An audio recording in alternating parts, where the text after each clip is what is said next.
আলহামদুলিল্লাহ মাছের বারবিকিউ করা প্রায় শেষ। তো মাছগুলো আসলে দেখতে খুবই সুন্দর ছিল আর খুবই খেতে মজা ছিল, মাশাআল্লাহ আলহামদুলিল্লাহ। হ্যালো এভরিওয়ান, আসসালামু আলাইকুম। আমি তানভীর হাসান, তানভীর ব্লগ থেকে বলছি। আজকে আপনাদের মাঝে খুব সুন্দর একটা ভিডিও নিয়ে আসতে পড়ছি।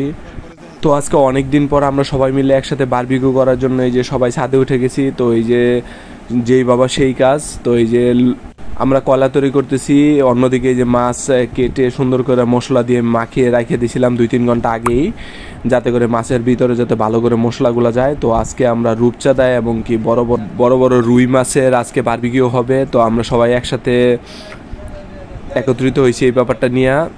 পরবর্তীতে আবার শ্রদ্ধেভাজন বড় ভাই শাকিল ভাই উনি আবার প্রতিটা মশলা বা মাছের গায়ে যাতে ভালোভাবে যাতে আবার দিয়ে দিতেছিল, যাতে যেখানে যেখানে বাকি ছিল। তারপরে যে পাশে আবার কিছুক্ষণ তেল আরও যা যা কিছু দরকার সব কিছু নিয়ে আমরা একসাথে সবাই মিলে এই যে ছাদে উঠে গেছি।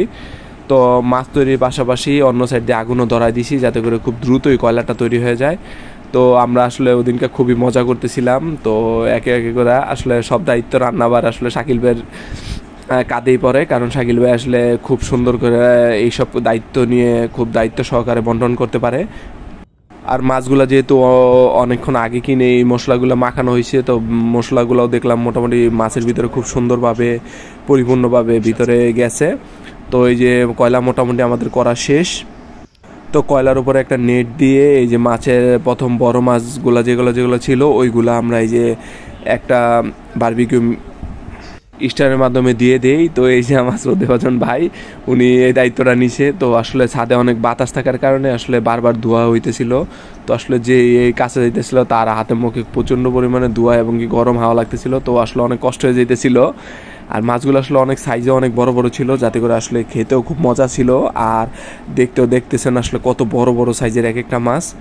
তো আসলে আমরা বারবার কিছুক্ষণ পরপর উল্টায় দিতেছিলাম, কারণ যদি এক পাশে যদি বেশিক্ষণ তাপ লাগে তাহলে মাছটা পুড়ে যেতে পারে।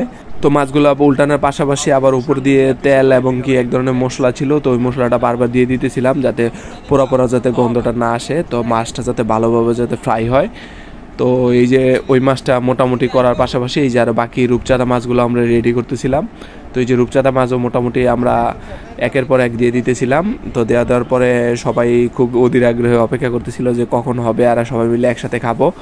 তো আসলে এই অপেক্ষা আসলে খুব আনন্দের একটা অপেক্ষা, যাতে করে আসলে খুবই ভালো লাগতেছিল আমাদের। তো এই যে সবাই দেখতেছেন আসলে সবাই খুব অধীর আগ্রহে বসে আছে। তো আসলে সবাই আসলে খুব খুশি, কারণ আমরা সবাই খুব কম বেশি সবাই ব্যস্ত থাকে, যাতে করে একসাথে হওয়াটা আসলে খুবই টাফ হয়ে যায়। তো আজকে সবাই খুব তাড়াতাড়ি একসাথে হয়ে গেছে। তো আলহামদুলিল্লাহ আল্লাহ তাআলা অশেষ সহমতে এই যে আমাদের মোটামুটি মাছ ফ্রাই করা মোটামুটি শেষ। তো এই যে বারবিকিউ মোটামুটি দেখতেছেন সম্পূর্ণ প্রস্তুত হয়ে গেছে। তো মাছের কালারটা দেখে আসলে দেখতেছেন কত সুন্দর হয়েছে। আসলে মাছটা খেতেও খুব সুস্বাদু ছিল।